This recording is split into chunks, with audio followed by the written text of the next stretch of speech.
বন্ধুরা তোমরা সবাই কেমন আছো? আশা করছি সবাই ভালো আছো। সবচেয়ে প্রথম তোমাদেরকে জিজ্ঞেস করি আমাকে এই সাজেতে কেমন লাগছে, এই শাড়িটাতে আর এই শাড়িতে আমাকে কেমন লাগছে তোমরা কমেন্ট করে অবশ্যই জানিও।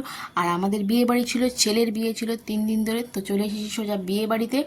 আর বিয়ে বাড়িতে এসেই একেবারে ভিডিও করতে শুরু করে দিয়েছি। একেবারে যেটা আমাদের কাজ, যেখানে যাই না কেন ভিডিও করবো। আর সবচেয়ে প্রথম যে কাজটা বিয়ে বাড়ি থেকে, সেটা হচ্ছে গিফট দেওয়া, যেটা আমার একদমই পছন্দ। আমি গিফট দিতে পারি না কাউকে, তো সেই জন্য আমার বাড়ির লোক কেউ যদি যায়, আমি তার হাত দিয়ে গিফট দেয়। তো আমার যা গিফটটা দিচ্ছে বউকে।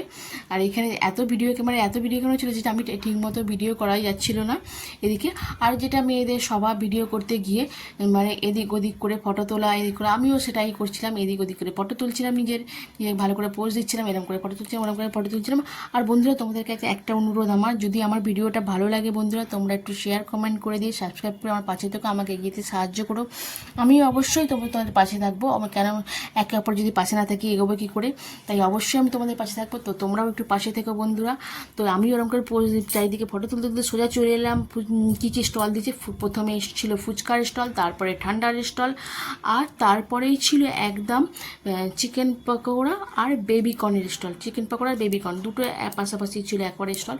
স্টলে আরও কিছু ছিল, যেটা হচ্ছে কফি, আইসক্রিম, ওগুলো ছিল। ওটা আমি কফি খাইনি, তাই ভিডিওটা করাও হয়নি বন্ধুরা। তারপরে সোজা চলে গেলাম একেবারে একদম খাওয়া দাওয়ার জায়গাতে, যেখানে অনেকেই খাওয়া দাওয়া শুরু করে দিয়েছিল। তো খাওয়া দাওয়াতে ছিল salad, fish fry, মুগমোহন, kachori, chana masala, rice আর মাটন। এখানে দেখো মাটনের পিসগুলো দিচ্ছে, দেখো মাটন, পুরো কষা কষা মাটন আর রাইস, মানে দেখেই জিভে জল চলে আসছিলো। তো সেই জন্য আমিও চলে এলাম চিকেন পকোড়া খেতে।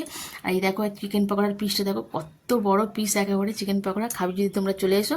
আর এই একটা জায়গায় খাওয়ার করেছিল বন্ধুরা ছাদে, মানে প্রচুর লোক যেহেতু বলেছিল, সেই জন্য ওপরেও ছাদেতেও জায়গা করেছিল, যে যারা নিচে জায়গা না করলে ছাদে খাওয়া। ছাদে এত হাওয়া দিচ্ছিলো ছাদে, মানে সব উড়ে যাচ্ছিলো, এতটাই হাওয়া দিচ্ছিলো। তো আমরাও ঠিক করলাম যে ছাদেই খাবো।